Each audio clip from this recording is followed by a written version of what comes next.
समझ में आए तो स्वीकार करो।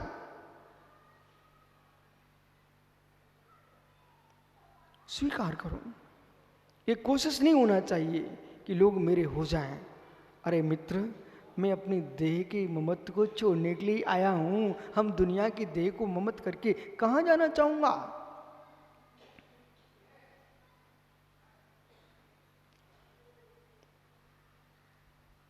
इस सत्य को जानना पड़ेगा। और आपके पास कोई भी आए, उसका सिर दर्द नहीं करना चाहिए, मस्तिष्क हल्का होना चाहिए। बराबर भैया, मेरे हो जाएं ये कोशिश मत करो, मैं उनका हो जाऊं ये भी कोशिश मत करो। जीव अपने आप को अपने को ही स्वीकार कर ले, यही जैन धर्म की अंतिम शिक्षा है।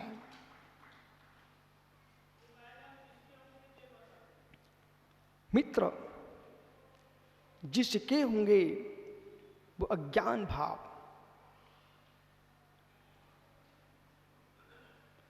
अन्नांगन मोहित मदी मज्जवणम प्रदी पुगलम दब्बम बद्धम चा जीव भाव संयुक्त। अज्ञान से मोहित मति जिसकी है वो बद्ध को ममत्व रूप में देखता है। पंडित जी, किसको आप पाना चाहते हो? यहां आकर के जैन कुल में जन्म लेने के बाद, जैन दर्शन का अध्ययन करने के उपरांत भी आप किसी के बनने की कोशिश कर रहे हो, इसका मतलब तुमसे दुर्भाग्यशाली कोई नहीं होगा। जैन कुल में जन्म लेने के उपरांत मित्र जो ये जान ले, न मैं किसी का हूं, न किसी का था, न किसी का होऊंगा, इस बात को जो जानता है, न मैं किसी को अपना बना सकता हूं, न मैं किसी का बन सकता हूं, न किसी का बना, न बनूंगा, न बन रहा हूं, ऐसा जो जानता है उसका नाम शुद्ध जैनी है।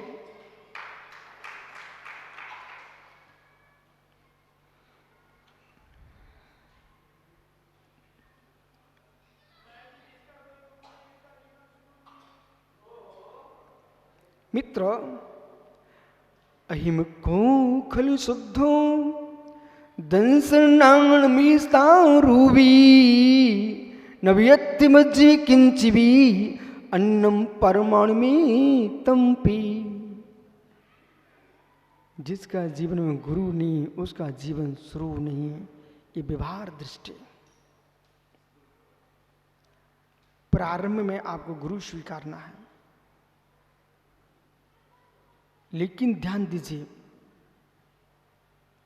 गुरु है तो गुरु दिखाई देगा, गुरु है तो गुरु दिखाई नहीं देगा। गुरु है तो गुरु दिखेगा, गुरु है तो गुरु नहीं दिखेगा। गुरु ग्राह्य की दृष्टि तुम्हारी गुरु है तो गुरु दिखेगा। अहंकार का गुरु है तुम्हारे अंदर तो तुमको कोई गुरु नहीं दिखेगा। और गुरु निज आत्मा, गुरु यानी निज आत्मा, निज आत्मा।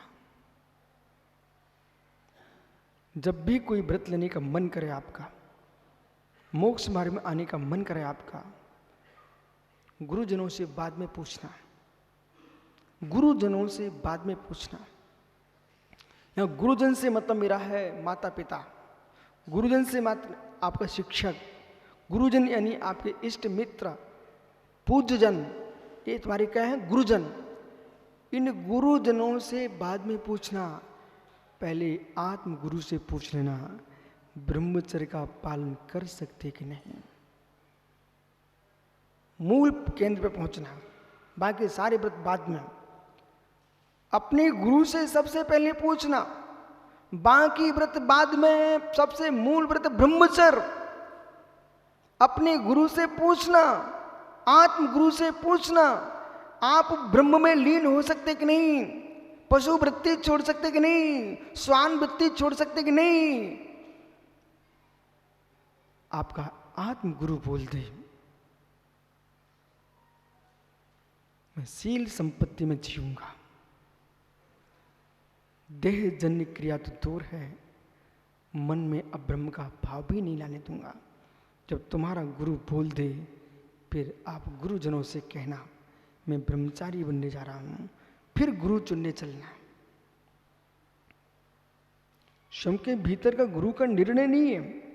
गुरुजनों से बोल चुके हो, गुरु की खोज में निकल चुके हो, और तुम्हारा गुरु पीछे से कहता घर चलो, तो उपहास हो जाएगा। कोई भी व्रत धारण करो, निज गुरु से मिलिए आप। इसलिए सूत्र क्या बोलता है? आत्म साक्षी, सिद्ध साक्षी, अरिहंत साक्षी, आचार साक्षी, उपाध्याय साक्षी, साधु साक्षी, सर्वजन साक्षी, आत्म साक्षी।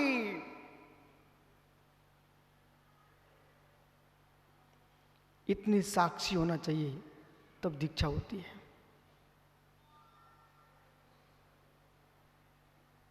किंचित मात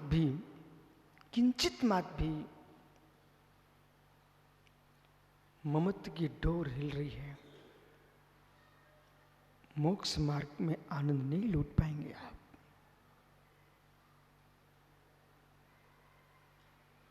विश्वास के साथ कह रहा हूं, जगत का कोई भी पदार्थ किसी को परेशान नहीं करता।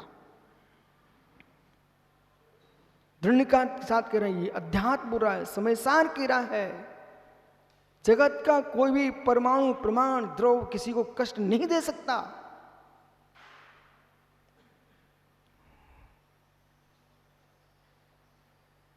महात्मा ये तीन सागर जी संयत आए क्या? संयंत मित्र। सबसे पिलपिला जानवर कौन है? बहुत ठीक कहा आपने, केंचुआ। बिल्कुल पिलपिला, लिबला, कमजोर। लेकिन प्रणव सागर जी भूमि के गीलेपन में वो भी घुस जाता है। बेटा प्रवचन करना सीखिए आप लोग। सबसे दो इंद्रिय जीव केंचुआ, लिबलेबा, कमजोर। जरा से सीख में बेचारे में छेद हो जाए, लेकिन वो केंचुआ भी कासलीवाल जी भूमि की आर्द्रता देख करके घुस जाता है। देखा आपने? जहां मिट्टी में गीलापन मिला, पोलापन मिला कि केंचुआ घुसा। बस ध्यान दीजिए मैं क्या बोल रहा हूं। सबसे कमजोर प्राणी, लिबला प्राणी, नाजुक प्राणी, वो केंचुआ भी छेद कर देता है। मनोज भैया आसाम गुवाहाटी, केंचुआ भी भूमि में छेद कर देता। मालूम आपको ना, केंचुआ भूमि में छेद कर देता है। पर कौन सी भूमि में? जहां गीलापन है। बिना गीली भूमि के केंचुआ का प्रवेश नहीं हो पाता। मित्र, ऐसे ही बिना मोह के गीलेपन में जगत में कोई भी मित्र पर पदार्थ तुमको कष्ट नहीं दे सकता है। तुम्हारे मोह का पिलपिलापन है, मोह का गीलापन है, और मोह से दूषित चित्त है, इसलिए जगत तुमको परेशान कर रहा है। स्वीकार करिए आप। मोनू, ये नहीं कह सकते कि गुरुजी ने हमको आशीर्वाद नहीं दिया। ये नहीं कह सकते कि मुझे कि अरिजीत सागर ने समझा दिया। ये नहीं कह सकते कि सुब्रत सागर ने हमको भाषण नहीं दिया। ये बोलिए आप तो कि मेरे भीतर मोह की गीलापन था, इसलिए गृहस्थी बसाने का केंचुआ घुस गया। बोल बेटा, सत्य है? सत्य है, पूर्ण सत्य, कोई मना नहीं कर सकता। रविंद्र आत्मन किंचित तुम्हारे मस्तिष्क में आया, अरे आज मन नहीं लग रहा है, इसमें आप विशुद्ध सार को मत खोजना। शुद्ध वस्तु को देखना कि मेरी भूमि में मोह का गीलापन आ गया है, इसलिए दुख और क्लेश के केंचुए घुस गए हैं। मालूम श्वान के मस्तिष्क में कीड़े पड़ जाते हैं तो इंसान के मस्तिष्क में भी कीड़े पड़ जाते हैं। और ऐसे कीड़े पड़ते हैं, दो इंदी लट, बिल्कुल वो भी पिलपिले, पर वे होते छोटे से हैं, मस्तिष्क को खोखला कर देते हैं।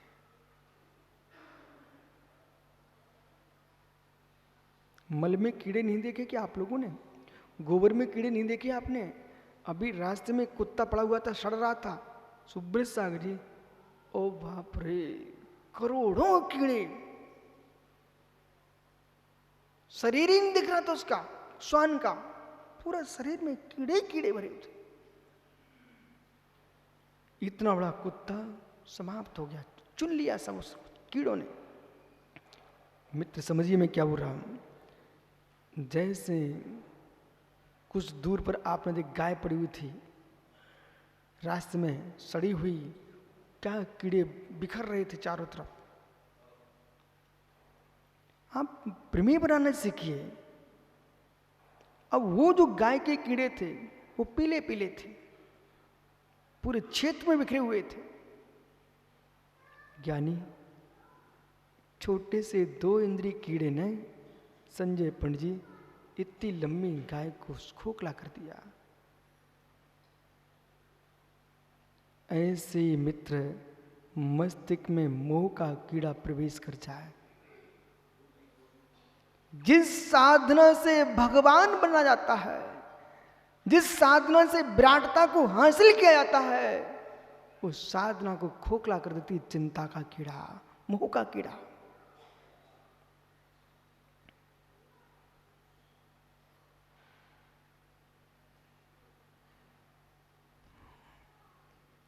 किसी नारी का चित्त किसी नर पर लग जाए, उसको दिन रात नहीं दिखता। किसी पुरुष को नारी की दृष्टि आंख में लग जाए, उसको दिन रात नहीं दिखता।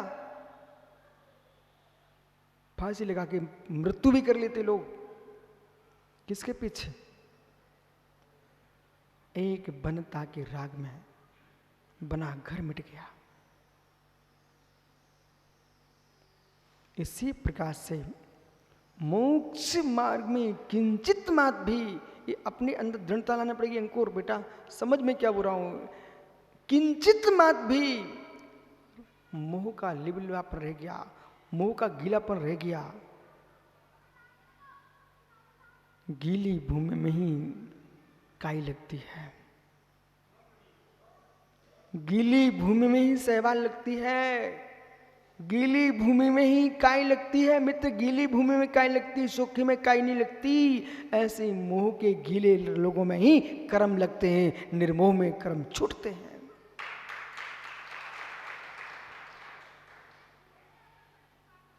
इसलिए ज्ञानियों त्यागियों, ये पुरुषार्थ भी करो मैं श्रेष्ठ साधक बनूं, ये पुरुषार्थ करो मैं निर्मोही बनूं।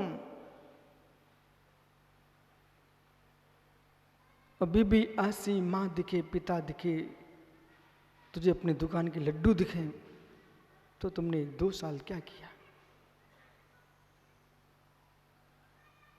मनोज भाई, हरियाणा की सोने की दुकान ना दिखे, और बेटे की माँ की नाक में नथनी ना दिखे, मुक्ति बल्लभा दिखे, तब तो आनंद है।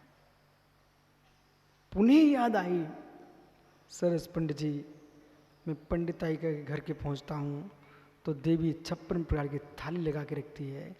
यदि पत्नी की लगी थाली जब तक दिख रही रहेगी तब तक राजकुमार पंडित जी मुनिराज नहीं बन पाओगे।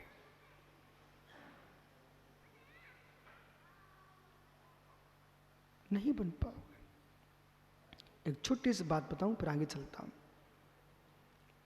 भगवान गोमटेश बाहुली स्वामी का मूर्ति का निर्माता, शिल्पकार, जब जिन प्रतिमा गढ़ना प्रारंभ किया, शिल्पकार की मां को विचार आया, चामुंडराय इतना खर्च कर रहा है। चामुंडराय की मां ने दुग्ध का त्याग कर दिया है, शिल्पकार की मां ने भी दूध का त्याग कर दिया और अपने पुत्र को नमक देना बंद कर दिया।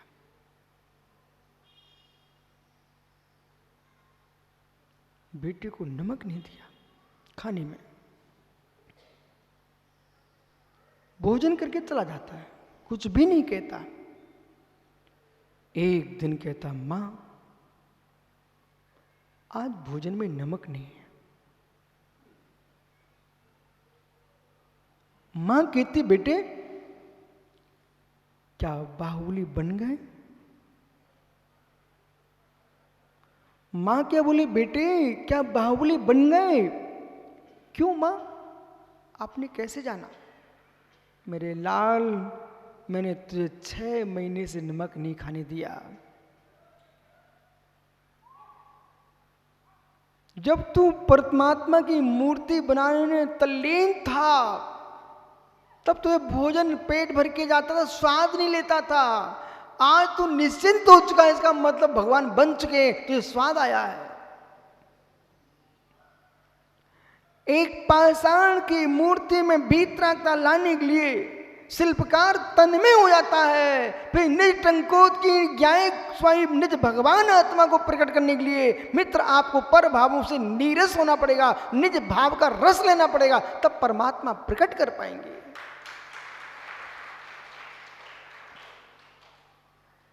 जो साधक अन्य कार्य में तल्लीन हो चुके हैं, विश्वास मानिए वे निज स्वाद से विमुख हो चुके हैं, इसमें कोई शंका नहीं है।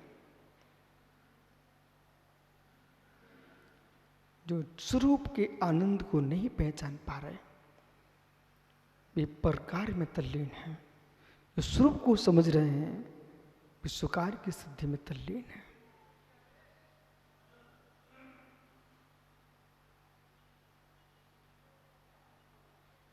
ज्ञानी अनिल भैया, अनेक पुस्तकों को मैंने पढ़ा, आप भी मुझे बहुत पुस्तकें दे जाती हो,